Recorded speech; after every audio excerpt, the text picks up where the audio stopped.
All right. Hi, everyone. Welcome to Farm Talk Friday. I am Ken Jordan. This is my beautiful wife, Jivana. Hi, Annie. Hi, baby. This is Farm Talk Friday. We do it every Friday. Oh, we have our light turned on. Oh, geez. Okay, we're going to do that any day. Okay, I'm going to do it. All right, we do this every Friday at about this time. Yes, like I said, my name is Ken Jordan. I used to be in this band called the Crystal Method.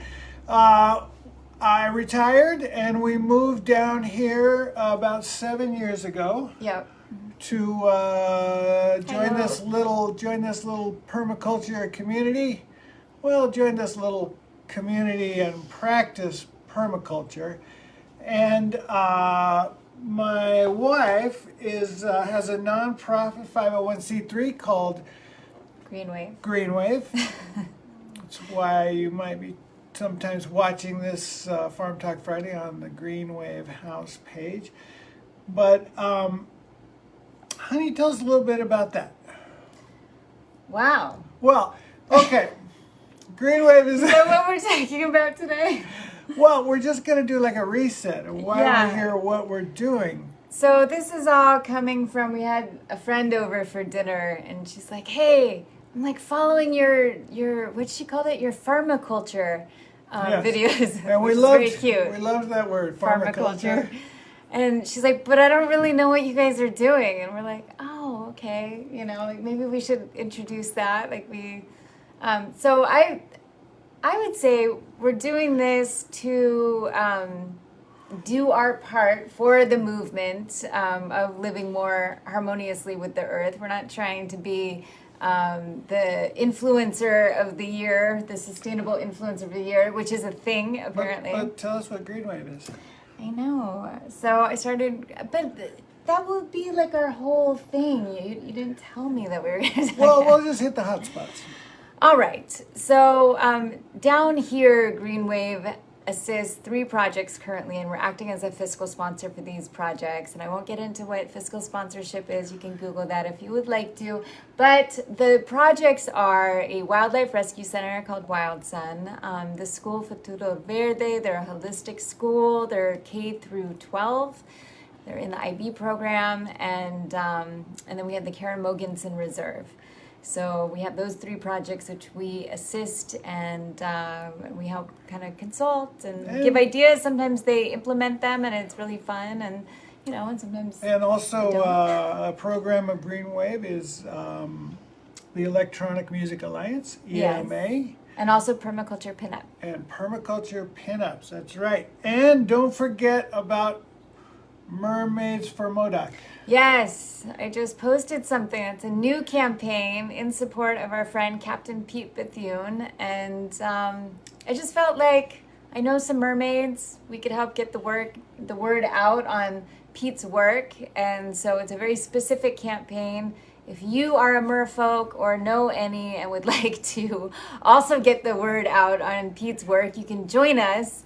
And I'll add you to the little WhatsApp group, and I'll be posting his post there. And we just ask that if you're a merfolk and you want to be a mermaid for MODOC, that you post like once a month. I mean, I think he'll only give us an update about once a month, so it's very easy commitment.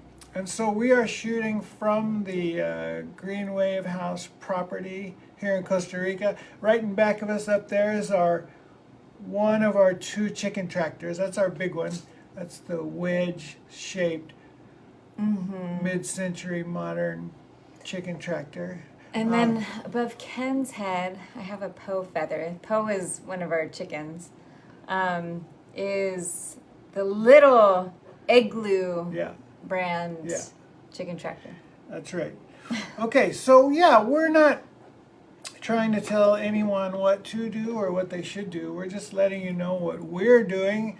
And if you get any inspiration from what we're doing, then awesome, we've done our job.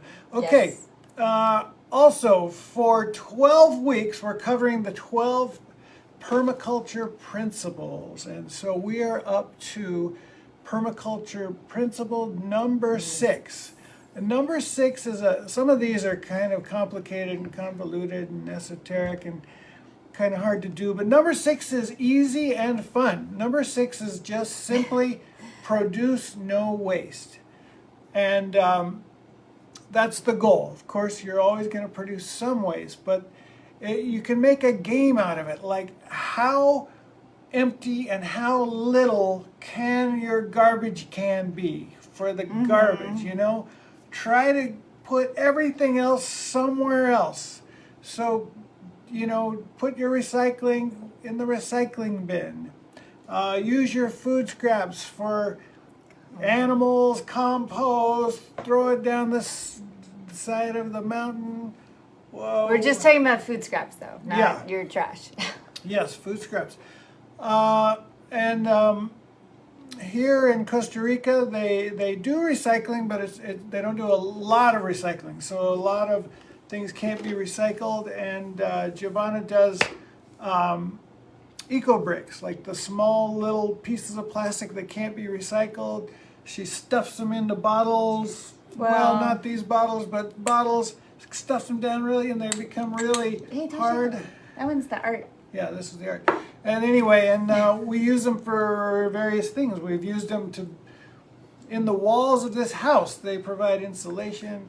You can make weird furniture. You can make shoe racks, all kinds of different things. And so anyway, that is permaculture principle number 6, produce no waste. Cool. All right. What you got, honey? Yeah.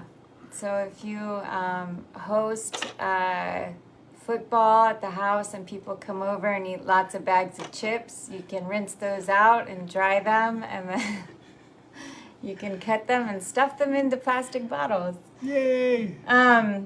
So what Ken was holding,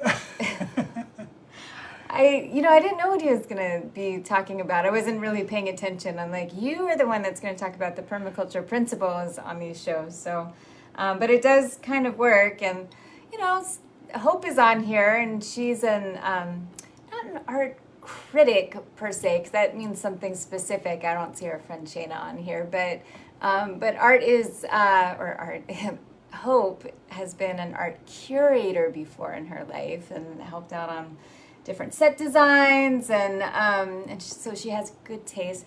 So Hope, I'm not sure this will meet your standards of art, but I call it art. And this is like my microplastic statement pieces. So when we had the White House, our beach house, when we would stay, I would do these microplastic cleanups, and then I had this whole process, and on an old Instagram account, I would post there, you know, sometimes the process and then the final art piece project. So this is something that you can do. You too can make a statement. We had some friends, and they said, that's kind of, they weren't really into it. They're like, well, why don't you fill it with like glue and glitter or something, just to give it a little.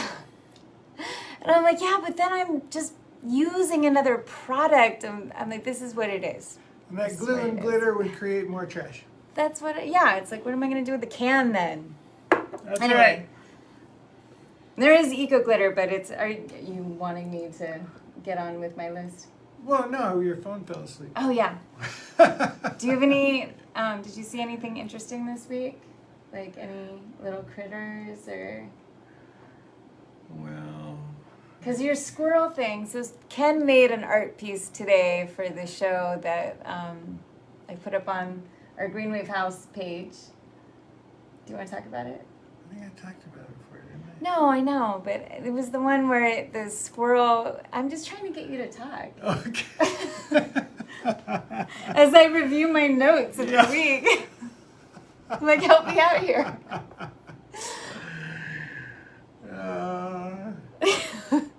No, so you're supposed to talk about the squirrel hanging upside down right now.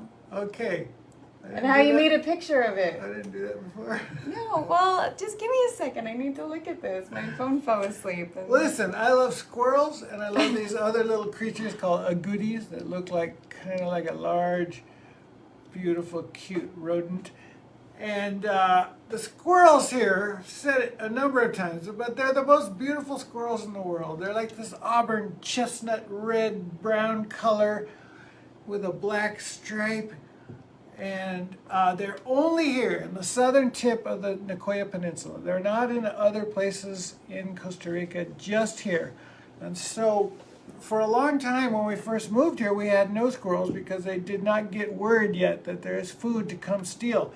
But now that our food forest is doing so well, we've got at least one squirrel that's here every day eating all our stuff. And he's just super cute. So the other day he was just hovering above our driveway on this one little tiny flimsy branch, just hanging down eating a flower. And so I got some good pictures of him. Yeah, thank you. Okay, so here is my list of the week. I actually posted some pictures on our Green Wave House page of things that I saw. I'll update the commentary on those photos later. This week I cut my finger. I don't know, can you guys see that? Oh, Yeah, that was fun. Just blood everywhere. I was using my snippers and, I'm like doing something and then yeah. Anyway, cut the finger. We topped our breadfruit tree, but there are some leaves, and so there is hope. There is hope, art consultant. Yeah. The last avocado tree in our food forest, muerto, we cut it down. Woo! So we have a few spots now for this coming planting season where we had trees, and now we have an open spot for a new tree. We will not be planting avocados. Yeah. So our star fruit trees are coming back, so that's been exciting. I definitely think now for sure. I was wondering, I'm like, did you guys get too much water? And I think they did. They got way too much water and they didn't like that. And you know what? We can't do anything about that, really. It's like it rained so hard in November and October. It just, it's how it is here. I mean, we could maybe do a little something. Now that I know that they really, really don't like it, we can make more of a mound around them so the water comes off. But anyway, the chaya is coming back. So that's another lesson that I learned. I thought chaya liked water, and it too has its limit with water. And so what happens when when you see the trees and these other plants, if they don't like it, I mean, it can happen with the sun too, but their leaves get really small, so they're like conserving energy. We have these 2 biriba trees, and we topped those. So last year we kind of missed this window of time for pruning, and I was really kind of upset about that. And but it's okay. It just meant that we had to take a more aggressive measure and top trees where I didn't want to do that before. We could have done a much softer pruning on them, and but they're pretty hardy. The biriba should make it back. We topped our jackfruit, but the jackfruit has little buds on it, little fruits that are going to come about, so I'm excited for that. Julie mango, we didn't name it Julie, that's what we were told this variety of mango is. Explosion of flowers, so flowers means fruit is on the way. Blackberry jam is back. Yes. So those are, we've shown it on the show before, but they're passion fruit looking, but the size of this part of your pinky, and they're super seedy like a passion fruit, but they're so tiny, and the seeds are different. Passion fruit seeds you can chew, or grenadilla passion fruit you can chew. These ones you want to spit out. That's okay. But it is like blackberry jam. They're super good. And so they're just kind of a novelty item. They're fun when we give tours of our food forest to people to be like, hey, look at this. This is fun. And we had a birthday for Kitty Bunny recently at our friend's house. And so I brought that as part of things that I was bringing from our farm for garnish and novelty and drinks. Okay, so now getting into some sightings of animals here. And then I have a little chicken story. So a red cardinal. I'm pretty sure I saw a red cardinal. I've never seen one here before. That was super exciting. It was all red. I couldn't get our camera out for that. We have a nice camera that we have specifically for shooting wildlife, and sometimes, especially with the birds, like you just can't get them in time. So I tried. There was this tiny little blue and gray bird that was just so cute to me, and also like the little tiny birds, like the little ground feeder birds, those are really hard to capture photos of as well. They're just super fast. And so this particular one was like as fast as a hummingbird. And it could like drop down, but it wasn't a hummingbird because hummingbirds have a specific way that they like kind of float. But it was super fast like that, and like the size of a hummingbird, but not. On the prowl, I saw, what are the two things that I saw this week that are a little precarious for our chickens? Do you remember? The fox. We saw a fox. I was working outside of this little space at night, and all of a sudden I see this being, and it could have been our cat Scratch, because he's been following me over here. Like he knows that I'm over here, and he'll like come from the main house. And, but it wasn't. It was a different color and a little bit bigger. And foxes, at least this one, this kind, like they're kind of cat-like. They just have like a little bit of a longer They're so little. nose. Yeah, I mean, at least this kind that we have here. And we both looked at each other, and we were like afraid. Both of our eyes were afraid. We didn't know, like he or she was like, what are you going to do? I'm like, I don't know. What do you do? Do you do anything? I'm not sure. Like we just kind of had like a little stare down. And then of course I'm like, hey, how are you? And then it like, went off. But what was funny about that is I'm like, oh, you're like over here on the lot with the chickens. Yeah. Of course you are. Yeah. So I just felt like, and this came up for me earlier this week, and I can't remember the circumstance, but like if you provide the right conditions, like life, nature will just create, like you call things in and they just show up. So it's like, oh, of course a fox is going to be, in this area that has chickens. And then I saw a pizote the other day, or a kuwadi, as some people, kuwadi or kuladi? Kuwadi. Kuwadi. Yeah, kuwadi. We call them pizotes. I think they have one more name too. In Florida, they have a different name. Maybe. Anyway, we talk about these from time to time. They're kind of like a cross between an anteater and a raccoon. They're very cute and sweet, but they're kind of naughty. And midday, I saw it out here scoping out the chickens, and I was like, "Hey!" I had to yell at it and shoo it away. So I like them. They can stay in the trees. We have plenty of other things that they can eat, and they do around our place. But around our chickens, I'm sorry, I'm gonna have to mom up on that one. And then the chickens. So my story for the chickens this week is... Yes, what is your story with the chickens? Well, so we're growing this sorghum for the chickens, and I don't even know if I've eaten sorghum. Maybe once. And if I did, then it was already like processed for me in a bag and Like flour. Yeah, so we're like growing this, and it grows kind of like corn. It's really beautiful. I really have no idea what we're doing. We've had it decimated by these pizotes, before, kind of like our corn. And so now we're starting to get some. Oh, and the birds. I think I was talking last week, like, oh, the birds are getting it. Like, we had to have a talk with our guy to be like, hey, we're growing this for the chickens. Like, we can't have the birds in the morning, like, eating all the sorghum. Like, we're not growing it for the birds. This is actually, like, some of the things, yes, we don't mind the wildlife getting to, but like this is actually kind of important to us. So we've had to bag it recently with like paper, like lunch bags over some of them. Some of them we cut.